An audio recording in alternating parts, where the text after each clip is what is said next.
Кээ бир адамдар Аллага жолугат, Алла Таала аларга наразы болот. Ачуусу менен. Себеп дегенде Алла буйругандарды аткарган жок. Алла тыйгандан тыйылган жок. Арам нерселерди кыла берди да. Ошондой адамга Алла жолукканда наразы болот экен. Баарыбызды Алла жараткан туган. Атанын белинен атырылып чыккан бир тамчы суудан баарыбызга ошол эле тамчы суудан сөөктөрдү, эттерди, терилерди, тырмак чачтарды, сезимдерди бардыгын Алла Таалам жаратып берген. Жаратуучу бир гана Алла өзү. Каш, кирпик бардыгын Алла Таала жаратты. Аллаху халику кулли шей, ар бир нерсени жаратуучусу Алла. Куранда Алла Таала өзү.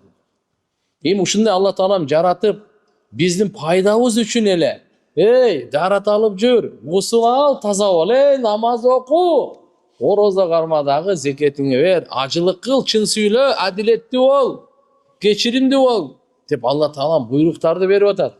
Аллага гана сыйынгын, Алладан гана сурагын, Алла Таалага жакындагын деп. Сен ширк кылбагын, сыйкырлабагын, кара дубалабагын, текеберленбегин, көрө албастык кылбагын, уурулук кылбагын, кылмыштуулук кылбагын, адилеттүү бадышага каршы чыкпагын, ыймандуу аялдарга жала жаппагын, согуш болуп калса аркага качпагын дегендердин баары тыюуларды аткарган жок. То есть Алладан сактанган жок да. Буйруктарды аткарбады, арамдардан тыйылбады. Ушундай адамга Алла жолукканда наразы болот. Ай бенде, мен сага канча жакшылык кылып, акыл эс берип, сезимдериңи, мүчөлөрүңү толуктап, неематтарды, сулуулугуңду бардыгын берсем, сен мага ибадат кылбай эле шайтандын кулу болуп келдиң. Сен менин неематтарыма шүгүр кылбай, бул ааламдын кожоюну тааныбай, бүгүн мени наразы кылып келдиң. Мен сенен кантип ыраазы болоюн? Ошондой абалда жолукса, Кудай сактасын. Ибн Аббас разияллаху анхудан риваят бар. Ламма кама басари, яни захаба басару. Кила лаху нудавик ва надау ссала айяма. Факулту ла. Инна Расулуллах саллаллаху алейхи ва саллям кал: "Ман тарака ссала лакия Аллаху ва алейхи гадбан." Ибн Аббас пайгамбарыбыз Мухаммад алейхиссаламдын абасы Аббас дегендин баласы. Аты Абдулла радияллаху анхум.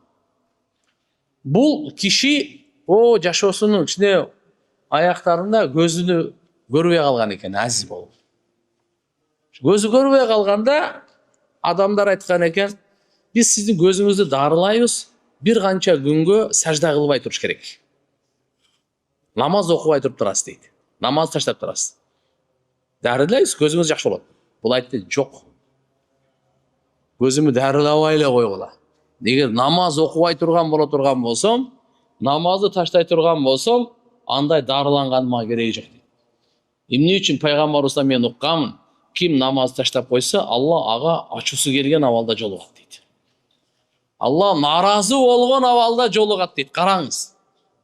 Болбосо өзүнүн көзүнүн кажети, шарият боюнча деле мисалы көзүнө кеде дарыласа деле, мында имай ишара кылып окуса болот эле. Бирок бул кишилер ушунчалык намаз сиңип калган. Кандай биздин жүрөгүбүзгө бүгүн дүйнө сиңип калгандай? Дүйнөдөн бизден ажыратып көрсүнчү? Эмне кылар экенбиз?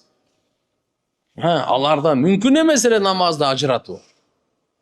Намаз таштоо акылдарына сыйбайт эле вообще. Да, ошентип айтып атат. Көзүңүздү дарылайбыз, бир канча күн эле намаз окубай туруп турасыз депчи. Эмне деп атат? Жок деди. Пайгамбарыбыздан укканмын дейт. Ким намаз таштап койсо, Алла ага наразы болгон абалда жолугат. Ачуусу келген абалда жолугат. Будан эмнени уктук, урматтуу мусулман бир туугандар? Берекелүү жакшылар, келиңиздер, биз намаз таштабайбыз. Кимге кандай мартаба берет? Канча перзент берет, Алла берет. Канча ырыскы берет, Алла берет. Канча мансап, ыззат берет, Алла берет. Бирок суган, сиз намаз таштабайсыз. Эркек болсоңуз дагы, аял болсоңуз дагы, Алланын улуу фарызы ибадаты намазды таштабаңыз. Сиз эч качан таштабаңыз. Эмне болуп кетсин?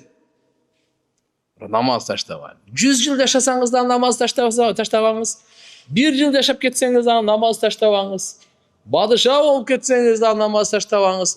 Кул болуп кетсеңиз дагы намаз таштабаңыз. Эркексизби, аялсызбы, байсызбы, кембагалсызбы, айырмасы жок, намаз таштабаңыз. Ден соолугуңуз жакшы убакта да таштабаңыз, ооруп калганда да таштабаңыз. Пайгамбарыбыз айткан, ким туруп окуй албаса, отуруп эле окуй берсин. Отуруп, жатып алып деле окусун дейт.